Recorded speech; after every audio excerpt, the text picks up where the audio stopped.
Peter Obi reportedly celebrates Eid with Muslim brothers and sisters in Awka and Onitsha Mosque.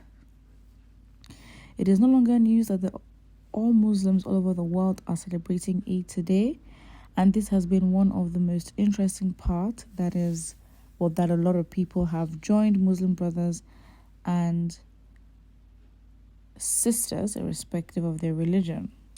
The same thing applies as new pictures of Labour Party presidential candidate Peter Obi surfaced online as he was spotted with some Muslims as they celebrate Eid together. As reported, Peter Obi joined Muslims in Awka and Onitsha Mosque. Although he has already sent a message to Muslims in Nigeria, and this is to show that he's a good example for others, to show that irrespective of religion, we should learn how to respect others, and it's somehow different with Peter Obi, who is celebrating with Muslims. His Excellency Mr. Peter Obi celebrated today's Salah with Muslims in Awka and Onitsha immediately after leaving Enugu. He handed checks and gift items to them as they celebrate Eid. Well, the question thrown at everyone is, what is your thought on this? Let's look at the comment section and see what Nigerians are saying.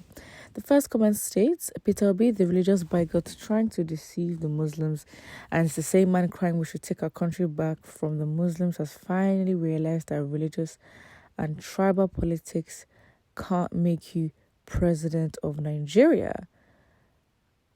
But if there's, you see, the problem is, if there's anyone you can accuse of using religious and tribal politics, it's actually the opposite parties to the Labour Party. Because if you are one-minded and narrow-minded, or stuck to one way, where of course we understand that it is fair with zoning that the Southeast should, from all the regions in Nigeria, that the ones underrepresented, especially when it comes to the presidential, federal, executive level, if you want to say.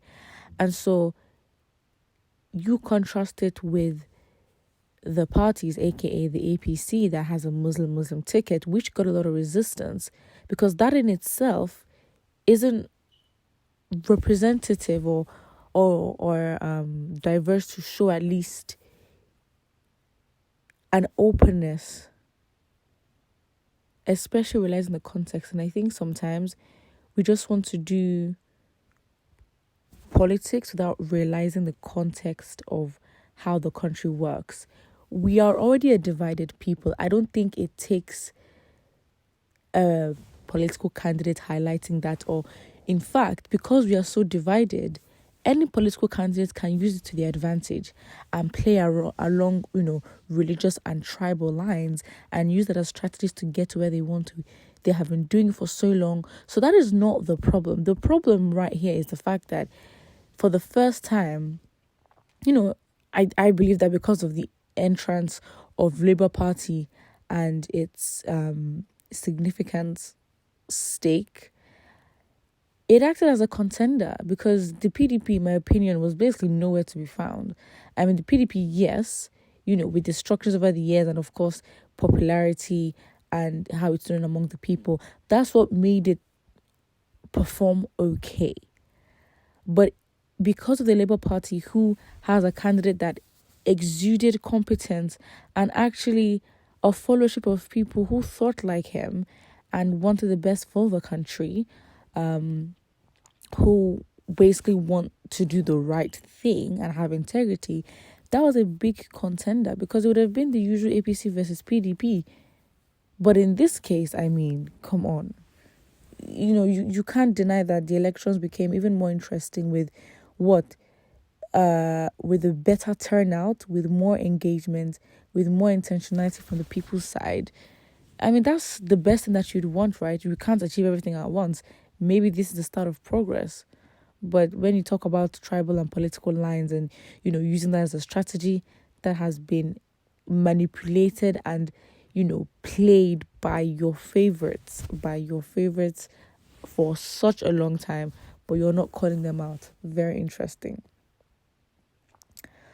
This has always been the practice of Peter Obi as a former governor of Anambra State. all those using religious bigotry to run down and pull down Peter Obi will continue to fail. And it's, imagine someone actually comes to say that Peter Obi needs them, that's the Muslims now, but it is late. And I'm like, well, first of all, if this is something that he did anyways, obviously with the timing, the context of him, being at the tribunal and, giving his petition for his stolen mandate, that in itself puts all eyes on him. And so whatever he does from this moment is actually very crucial, because with the narratives and the haters that he has, anything can be used against him. He could literally turn his neck and breathe in one direction. Next thing, you see, he's breathing towards the east. That shows he's a bigot. Like, come on. Stories were made about someone who really shakes things, to be honest.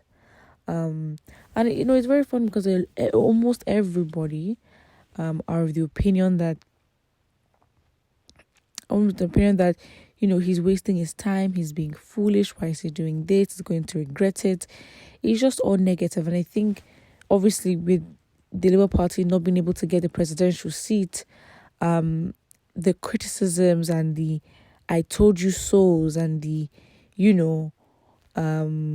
ones who feel right and feel justified because their principle won, you have majority of them coming to attack Peter Obi, and also the obedience. Basically, it's like, it's so childish because it's like they're rubbing it in our faces, saying, well, you didn't win, now look at you. Put what you think about Peter Obi's action in the comment section, and don't forget to like and subscribe.